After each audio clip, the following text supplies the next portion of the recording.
If you clicked on this video, you know we are going to be talking about how to build a deck from scratch.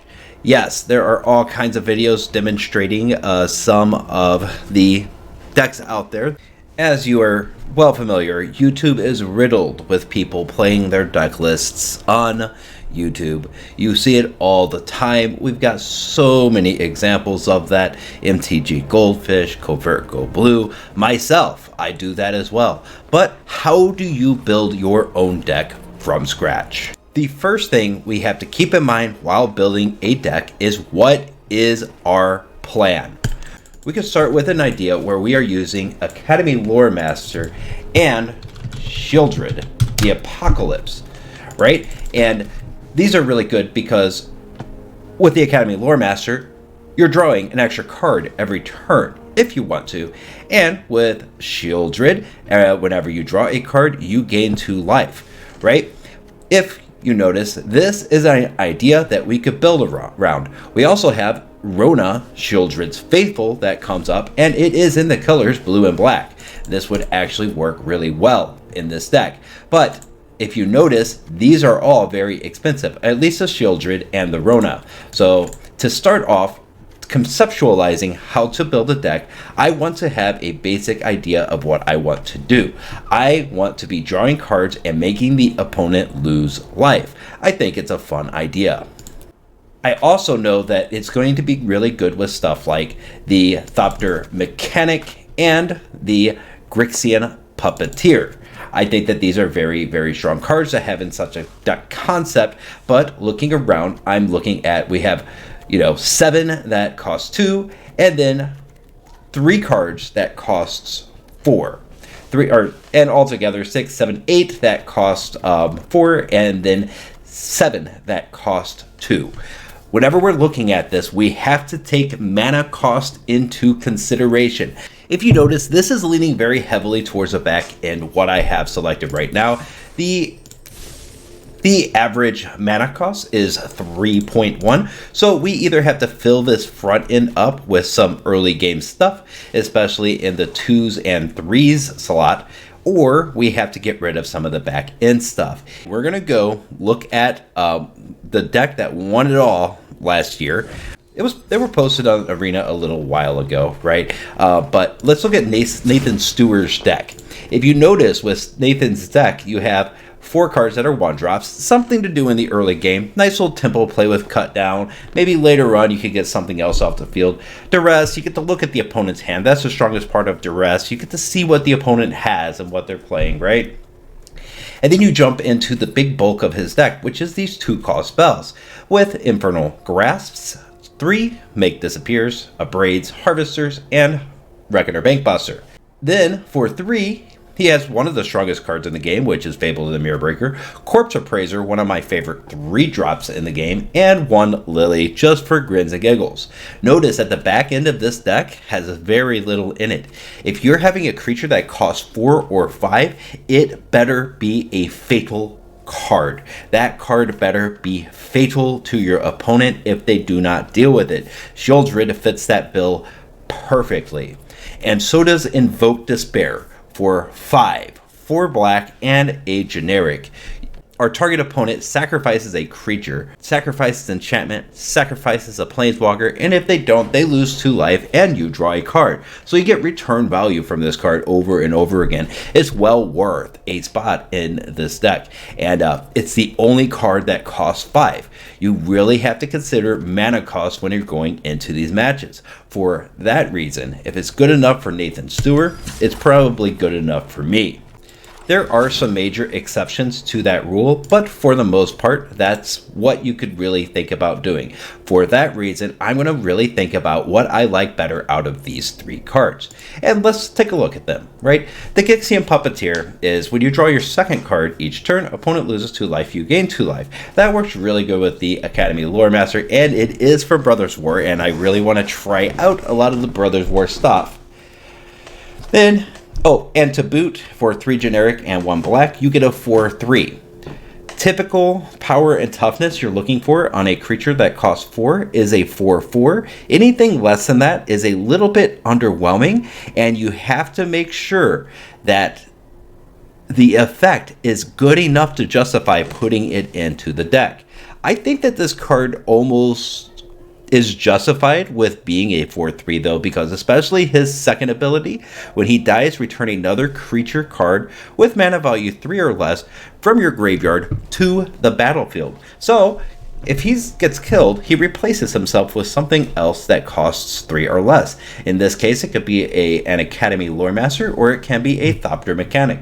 So you can have a little bit of justification, but is it better than Shieldred?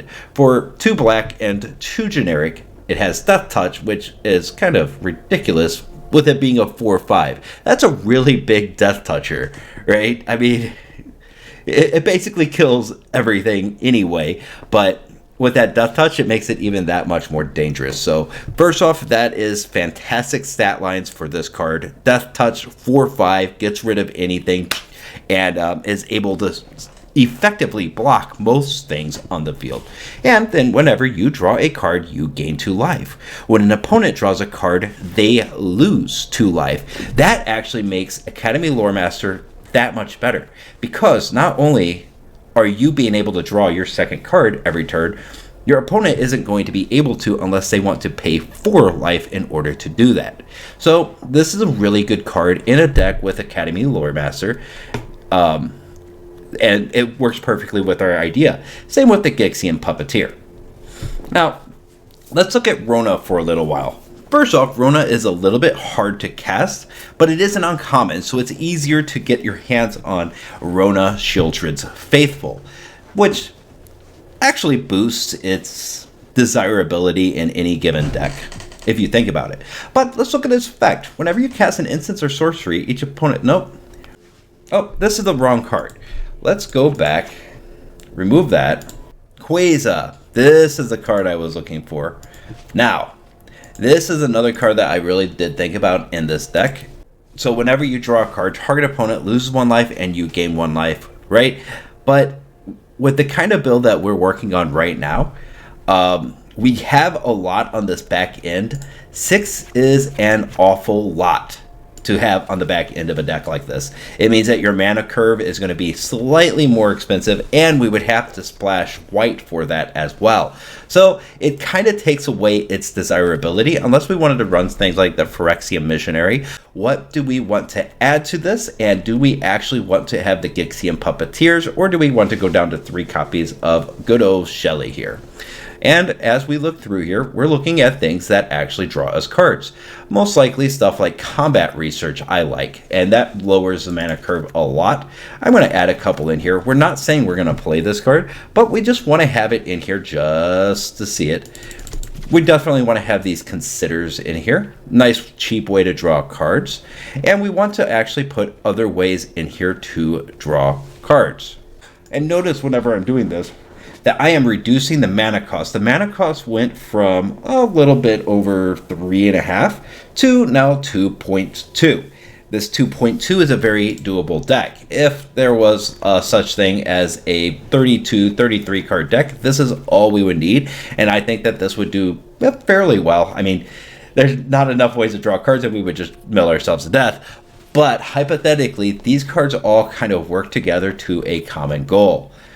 Another thing we could add in here, noticing that we are in blue and black, is something like a Kaito.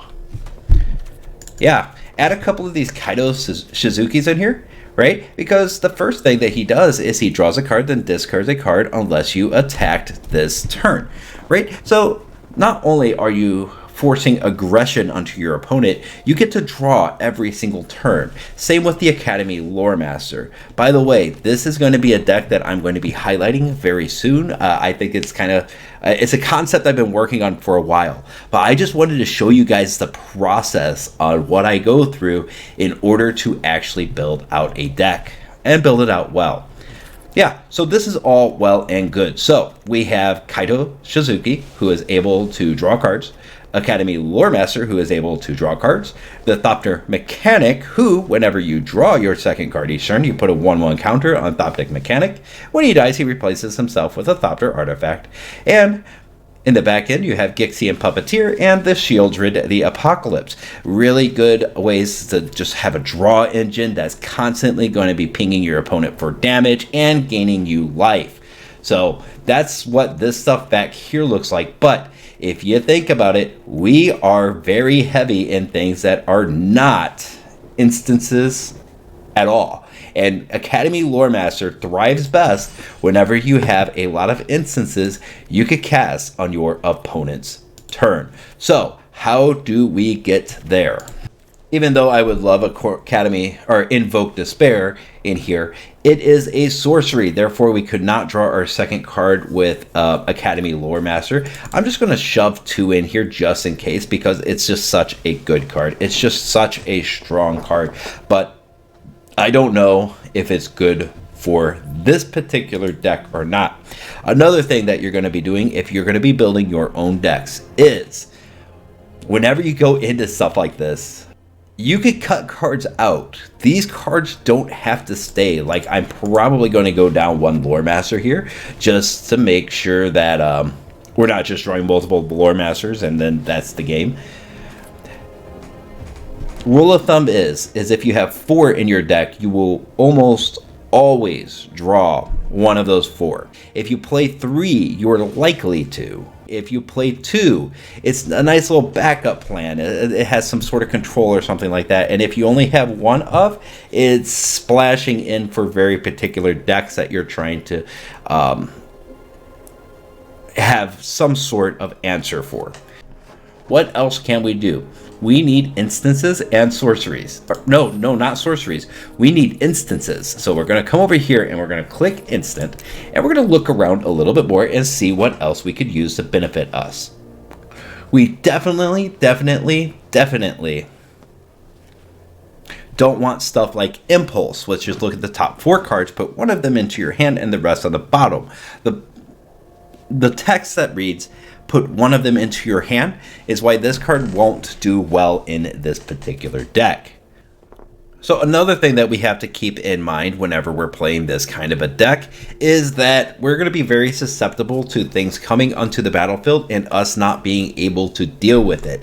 Especially, like, we're good early game on this deck. We have tons of interaction down here, but we'll probably be cutting a couple of these cards down here, maybe 2 combat researches. The combat researches I put in here mostly because of Kaito Shizuki's Ninja. You create a 1/1 ninja creature token with this creature cannot be blocked. Well, it can't be blocked and it has combat research on it. You guarantee a second card draw, and they have to remove that ninja at that point, which makes that ninja stronger than it originally is. So we definitely want a couple of these combat researches in it if we're dealing with Kaito Shizuki. And with the cut downs, if you notice that I am putting a lot of cheaper stuff, I put 2 of the You Find the Villain's Lair, but I started with my finishers. How do I want to end the game? I want to end the game with Gixian Puppeteer, Shieldred the Apocalypse, and if things get out of hand, I have an Invoke Despair that I could cast from my hand, right? And then earlier in the game, how do I get there? How do I get to Shieldred? How do I get to the Gixian Puppeteer? Well, I'm using Academy Lore Master to draw extra cards per turn. I'm using the Thopter Mechanic to be a nice strong body on the field eventually, and it replaces itself. And it comes back with the Gixian Puppeteer as well. That's something else to think about, right? We got you find the villain's lair, who's able to counter a spell, and if we don't need to counter anything, we could draw 2 cards, discard 2 cards to pump up our mechanic, to deal damage, to gain life, and to gain even more life with the Shieldred. Right? So we want to keep adding kind of cheaper things. Let's now talk about counter spells or destroy target creature spells.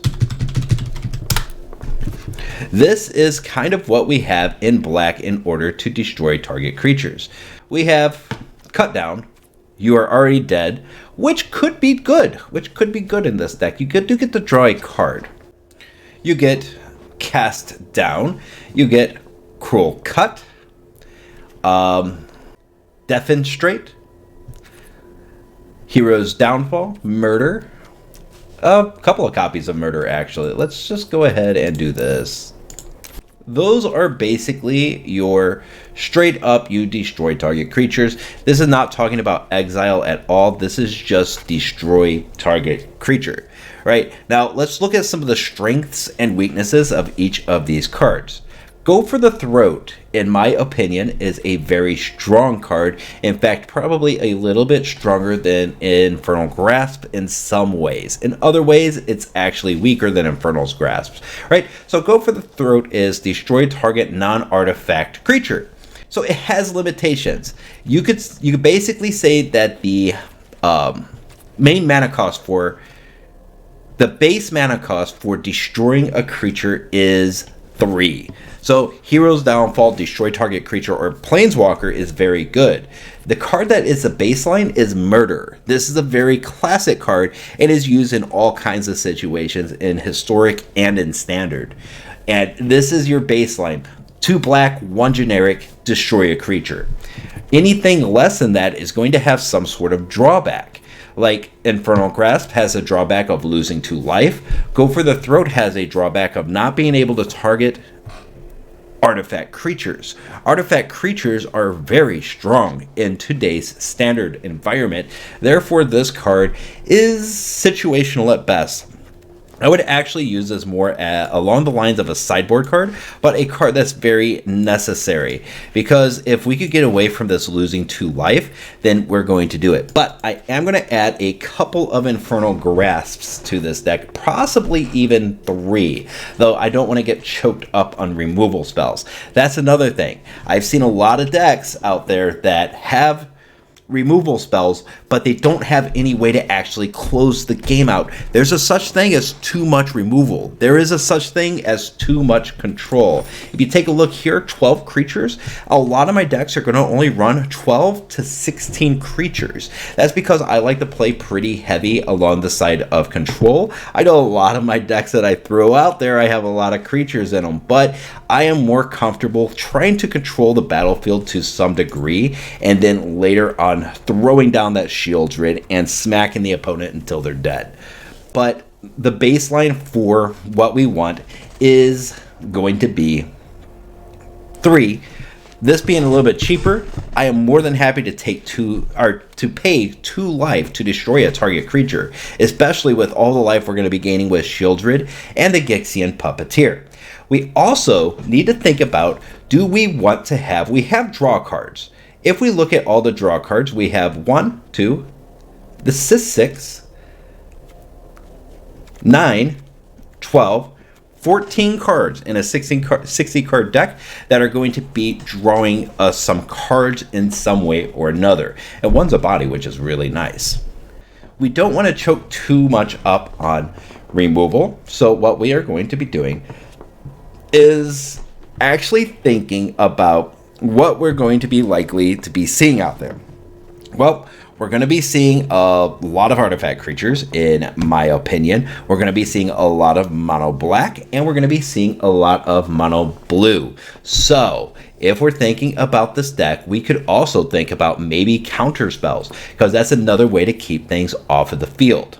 I would say that Essence Scatter might be the best way to go, except for the fact that there is a thing called Fable of the Mirrorbreaker. That's out there. So we have to consider that Fable gets through this. Fable gets past this card. There are a lot of other cards like Invoke Despair that gets past this card. Planeswalkers get past this card. So do we want to accept that things are going to get past this card for the base cost of 2? 2 and counter target spell, in my opinion, is actually really good, right? The base cost for a counter spell is going to be 3.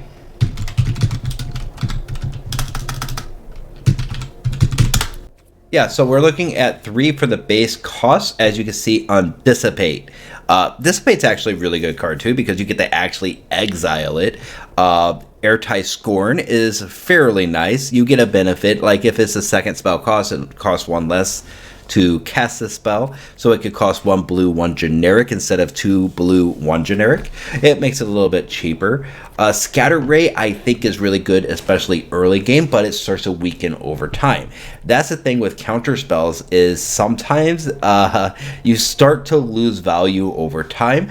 I really love the idea of Devious Cover-Up. If a counter target spell, if that spell is countered this way, exile it instead of putting it into its owner's graveyard. You may shuffle up to 4 target cards from your library, from your graveyard to your library. Not only does this card get around both creatures, planeswalkers, and enchantments, it also gets cards that you might want to play from your graveyard into your library. And because we have a decent draw engine on this deck that we are building, yeah, it could actually end up doing us some good. So I'm going to throw a couple of these and one in the sideboard.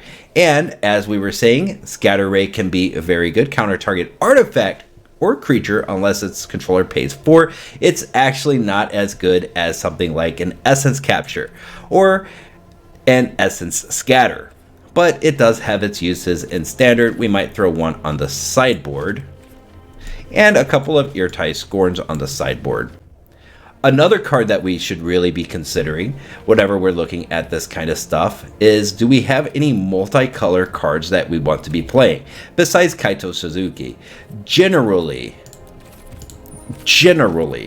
if you are playing in Standard, or if you're playing in any format really, multicolored creatures are going to be slightly stronger, mostly because you have to have more associated costs with that creature than just 1 blue and 1 of anything. You have to have a specific deck, and for that reason they give you kind of benefits for, you know, crafting a deck that limits your possibilities. And I'm looking at this right now. We have a lot of early game interaction, and we have a lot of we have a lot of early game interaction, and we have our finishers over here. But this center part right here, this 3 mana slot here, we're gonna have to start to fill that up a little bit. And the reason is because even though we have this big boy stuff at the end here, right, we're gonna have to interact with our opponent earlier in the game and in the mid game. If they beat us on the field, they're going to win. Yes, Stop Turn Mechanic goes a long way of eliminating a lot of that, but it is still very possible for them to sneak through. No, I'm just looking through here. I'm not sure what I'm looking for at this point, but when I see it, I will know it. You know how they say. Tainted Indulgence actually would probably be much better in here than like a Villain's Lair. Yeah, if I'm removing cards now, or if I'm adding cards now, I'm removing something else. I'm going to add a couple Tainted Indulgences and go down 2 Considers, right? That does make it a little bit more expensive, but Tainted Indulgence does pretty well. If you have 5 or more mana values among cards in your graveyard, you draw 2 cards. Otherwise, you draw 2 cards and then discard a card. You still get all the procs off of all these guys, and you get to dig a little bit deeper than a Consider would, if that makes any sense. It's kind of like a Consider, but you draw 2 instead of 1, get more things. Looking through here, there's nothing really else that sticks out to me except for Tainted Indulgence. I really do like Eartie Resurrected. It's a 3/2 for 4, but it has flash, and you can counter target spell, activated ability, or triggered ability. Its controller draws a card, or you can destroy another target creature or planeswalker. Its controller draws a card. Very nice, but I still want to have my back end over here.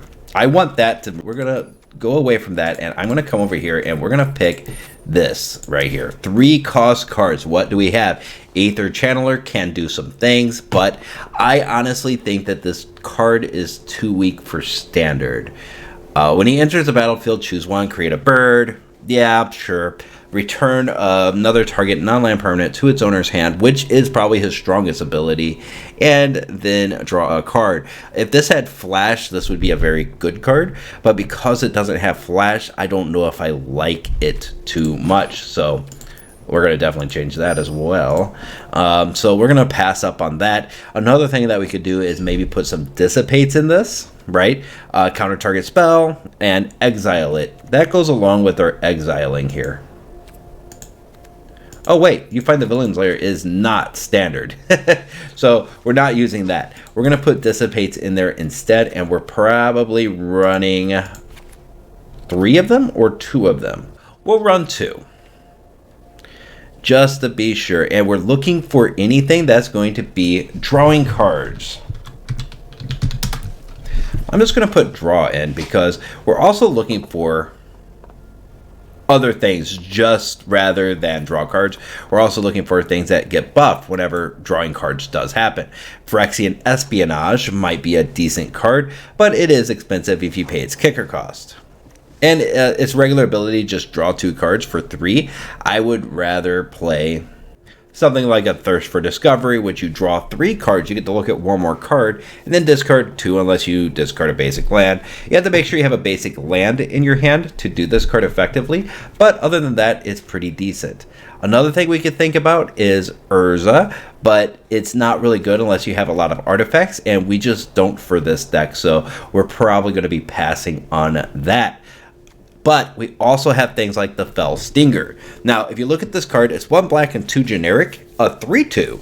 It has Death Touch and Exploit. Whenever it exploits a creature, target player draws 2 cards and loses 2 life. That would definitely target us.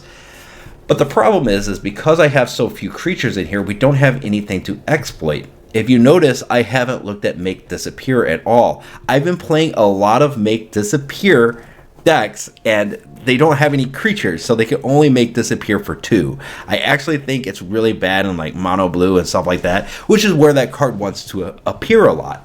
Just because, like, you could play an Essence Scatter, right? You can play Dissipate, pay 1 more, and like later on in the game, it's much better. Early in the game, Make Disappear is fantastic, but later on in the game, it becomes progressively weaker, especially if you don't have the ability to sack things to it. For this reason, we're looking specifically at Gix Yawgmoth Predator. We're going to throw 3 of him in here. He has a very strong card. Whenever he deals combat damage to one of your opponents, its controller may pay 1 life. If they do, they draw a card. Whenever a creature deals combat damage to one of your opponents, its controller may pay 1 life. If they do, draw a card. So, look at that. We actually gain a life still for drawing the card with Sheoldred the Apocalypse. I think it's really good in here. This ninja is unblockable, so we got to consider that as well. We're going to be able to destroy some things off of the battlefield. We're going to be able to counter some things from the opponent. So hopefully we have a clear enough board to give a nice little barrier of entry to do damage to the opponent while drawing cards. And the last card that we want in here is going to also be in this 3 column. We want to have a lot of 3-cost spells because turn 3 and 4 is whenever it makes or breaks a deck. With that in mind, that this is a time where games are either taken over or not taken over, we're going to want to have a little bit more power in this deck. So Graveyard Trespasser is probably right around where we want to be. There we go. Put a couple of copies in here, and then we're going to actually think about other cards specifically that came out in Brothers War. And yes, it is expensive. But we're going to think about Teferi, Temporal Pilgrim. He costs 5. He would be the most expensive card in the deck. Can this deck support it? And it might be able to. The question we're going to have is Invoke Despair big enough? Well, Invoke Despair is able to draw us cards, but we also get a nice creature with Teferi, Temporal Pilgrim. We get that nice little creature, create that 2/2 blue spirit creature token with Vigilance, and you put a 1/1 counter on him whenever you draw a card, every time you draw a card. So this is a really strong creature, regardless of if you're able to really pump him up, and I think that you would be able to. So I think that it's actually worth thinking about this card in this deck. It costs 5 just like the Invoke Despair. So now we're asking the question, do we want Teferi or do we want Invoke Despair? And I think actually for this deck, especially, and this is a big lesson for deck building, especially since we're running 2 colors and this costs 4 black, right? We're going to actually pass on Invoke Despair and we're going to run Teferi. And that's our deck. One more thing to keep in mind is land. Land is probably one of the most important things you can do to properly build out your deck. So we run 24 lands. Sheoldred, we could go down to 3 copies of Sheoldred in order to make sure that we get our 24th land.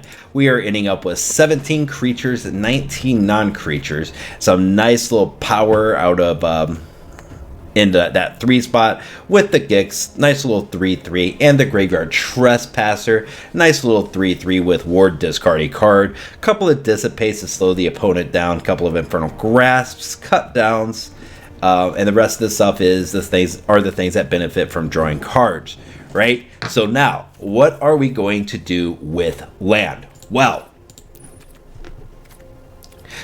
there is a reason why 2 color decks are the most important, or the most popular. It's easier to get your land base down. Whenever you're playing a deck, especially a deck that's so evenly distributed as this deck, if you notice, it's about 50-50 between red or blue and black cards. For that reason, we want about 50-50 on our land as well. And sometimes if you're just putting 12 black and 12 blue, you're either not going to draw your black or you're not going to draw your blue. It doesn't happen all the time, but it could definitely happen. For this reason, we want Shipwreck Marshes and we want Underground Rivers in here. This is going to help distribute our lands a lot better going forward. We're going to be able to do much more consistent gameplay with this. Even though these Underground Rivers, they ping you for damage, it's worth taking the hit in order to actually have a consistent mana basis.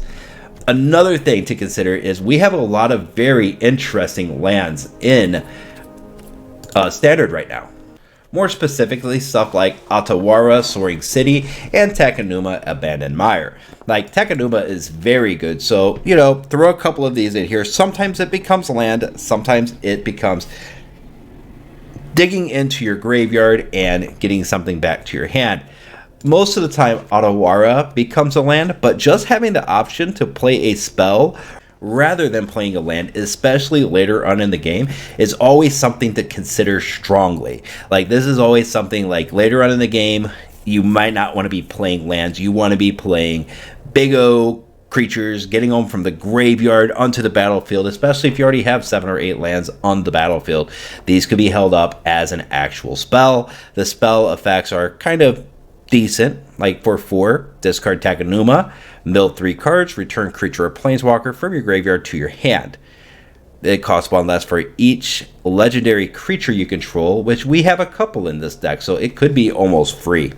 Other lands that we're going to be wanting to consider are things like Blast Zone. Since we lost Meathook Massacre in black recently, stuff like Blast Zone can have a place in the mana base, and a lot of times it's, if you have extra mana, you might as well pop 2 manas, tap them, tap it, put a charge counter on Blast Zone, and probably get it up to about 2 or 3. If you're facing aggro, they're nice to have around to make sure your opponent can't play those things, right? And then there is a creature land, and I just have to find it.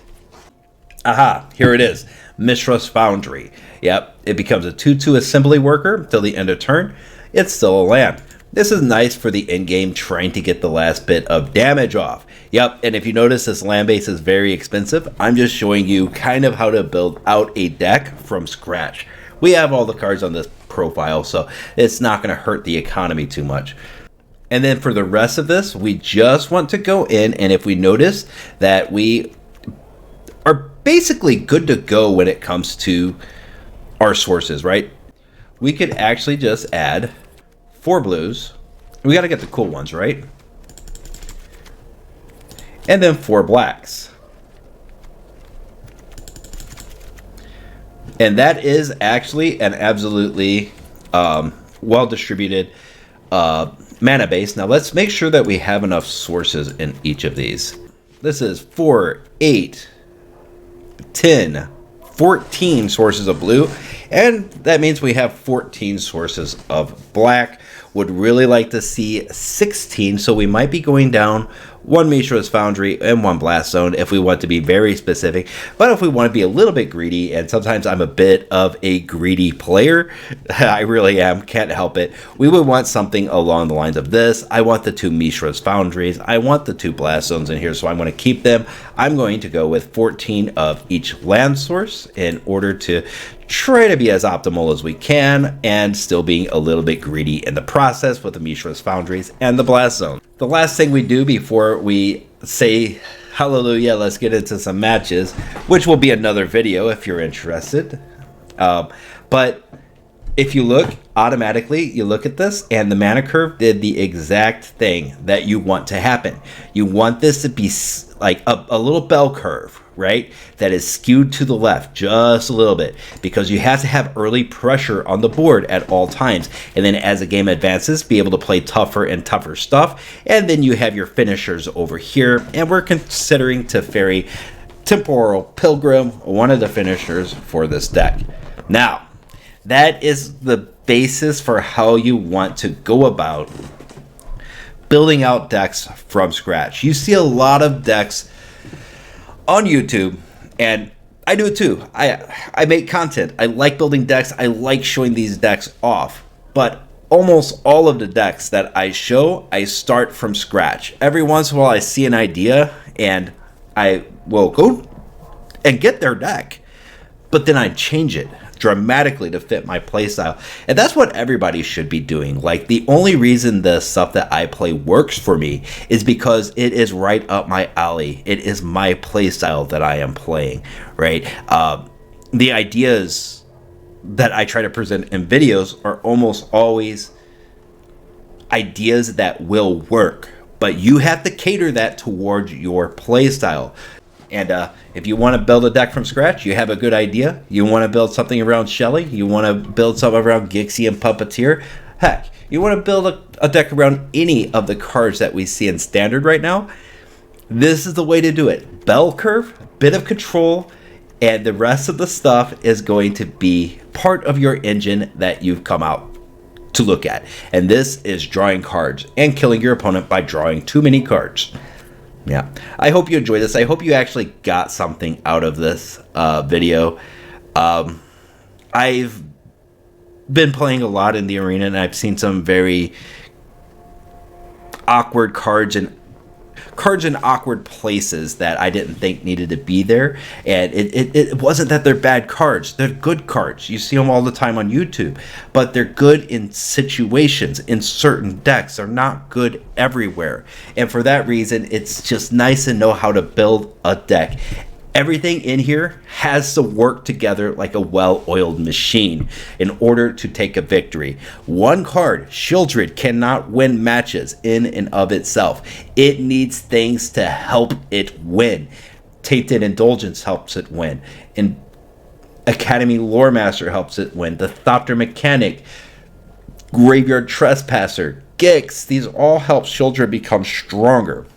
That's why you always saw Invoke Despair every time you saw Shieldred, because Invoke Despair makes Shieldred so much stronger.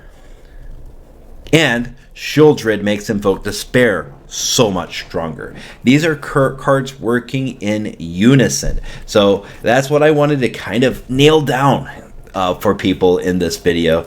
And I really enjoyed making it. And I wasn't actually coming in expecting to build a deck, but since that's where my little mind took me in this video, that's what we ended up doing. Just building a deck out with everybody, showing you how I do things on the back end before you see the deck lists I present.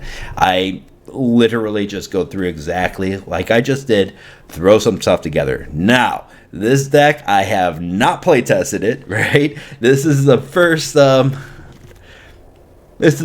iteration. I'm sure there's going to be some cards that come into it, some cards that leave. I have this sideboard kind of set up, not as a full sideboard, but just things that I'm like, gee whiz, that might be a good thing to put in here, like these Airtight Scorns, maybe another Devious Cover-Up, Scatter Rays, stuff like that, right? That's essentially what we're doing. I hope you found this helpful. Thank you so much for your time. Thank you so much for joining me today while we just build out a deck together, and maybe as a bit of a guide to how you should build out your decks, how we should all think about these cards working in unison together to accomplish the goal of taking the opponent's life total to 0. If you're still here, make sure you like, make sure you subscribed if you like the content, and thank you very much for hanging out with me for a little bit today. I will see you next time in the arena, where we will probably take this guy into the arena and see if it actually works.